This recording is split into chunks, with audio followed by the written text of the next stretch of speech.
The year rock and roll proved it was far from dead.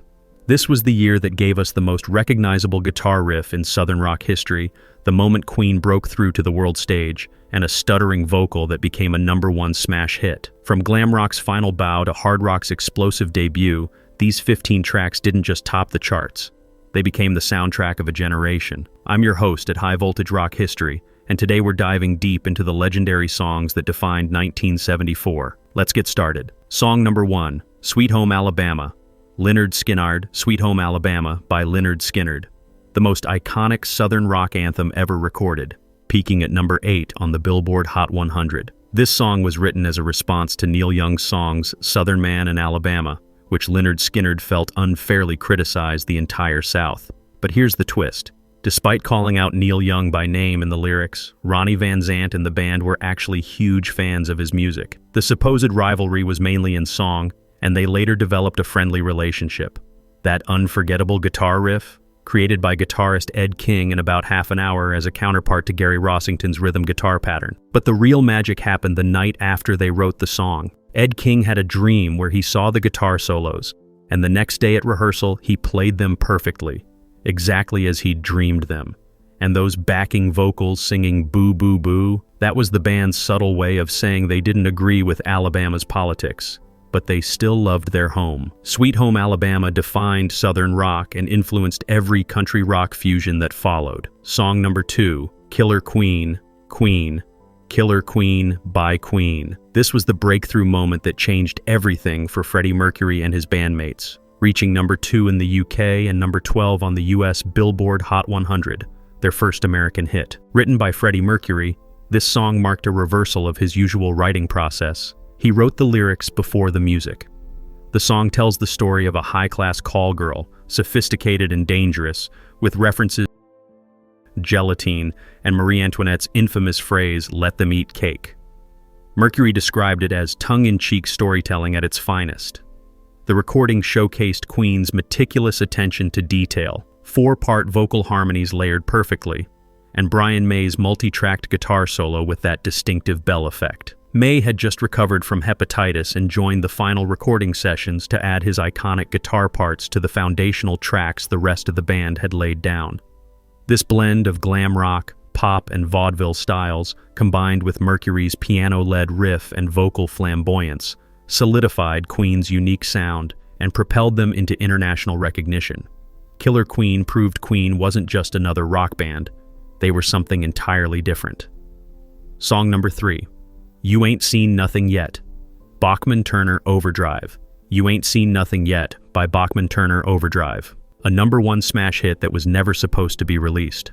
Randy Bachman wrote this song as a private joke for his brother Gary, who was the band's former manager and struggled with a stutter. Randy recorded the stuttering vocals to mimic and poke fun at Gary's speech impediment, intending to send the only recording privately to him as a laugh between brothers. The band never planned to release the stuttered version publicly.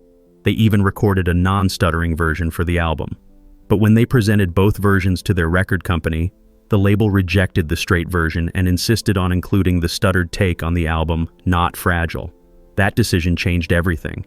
The stuttering vocal feature became the song's most distinctive element and helped it reach number 1 on the Billboard Hot 100 chart. It became an international hit, and that private joke between brothers became one of the biggest rock songs of 1974. Gary Bachman later overcame his stutter through speech therapy and went on to have a successful career in real estate. But his brother's affectionate tribute remains one of rock's most unique vocal performances. But wait until you hear the story behind song number 8. It involves a late-night jam session. Song number 4, Rebel Rebel, David Bowie. Rebel Rebel by David Bowie, released in February 1974 as the lead single from his album Diamond Dogs. This song marked Bowie's final major foray into glam rock, his farewell to the genre he helped define. That driving, blues rock-inspired riff is one of the most iconic in rock history. But here's what makes it special.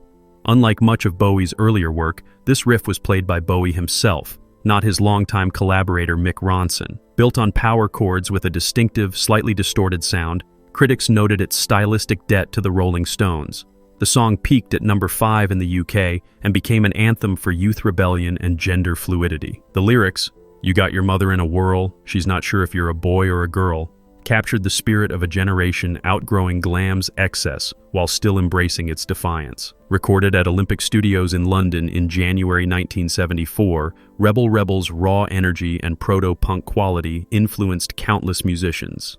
Its repetitive, infectious riff became a staple for garage bands everywhere and proved Bowie could strip down his sound while maintaining his artistic edge. Song number 5, Band on the Run. Paul McCartney and Wings' Band on the Run by Paul McCartney and Wings. The title track from their 1973 album that dominated 1974, reaching #1 on the Billboard Hot 100. This song has one of rock's most dramatic creation stories. McCartney, his wife Linda, and guitarist Denny Laine traveled to Lagos, Nigeria to record the album. The night before recording began, they were robbed at knife point. The thieves stole demo tapes, lyrics, and cassettes containing all their song ideas. McCartney had to recreate everything from memory. Then, when they arrived at the studio, they discovered it was a ramshackle facility with subpar equipment. To make matters worse, 2 band members quit just before the trip, leaving Wings as essentially a trio. But adversity bred brilliance. Band on the Run is actually 3 distinct song sections seamlessly merged together, a technique McCartney perfected with the Beatles. The opening section's prison break theme, the middle's reflective melody, and the triumphant finale create a mini-rock opera in 5 minutes. The song won the Grammy Award for Best Pop Vocal Performance by a duo, group, or chorus, and the album became one of the best-selling of the decade. McCartney proved he didn't need the Beatles. He could create masterpieces on his own terms. Song number 6, Radar Love, Golden Earring, Radar Love by Golden Earring. The Dutch rock band's only major international hit, reaching number 13 on the US Billboard Hot 100 and becoming one of the greatest driving songs ever recorded. Written by guitarist George Kooymans and vocalist Barry Hay, the song was inspired by a late-night drive and the feeling of being connected to someone far away, that telepathic radar love between lovers separated by distance.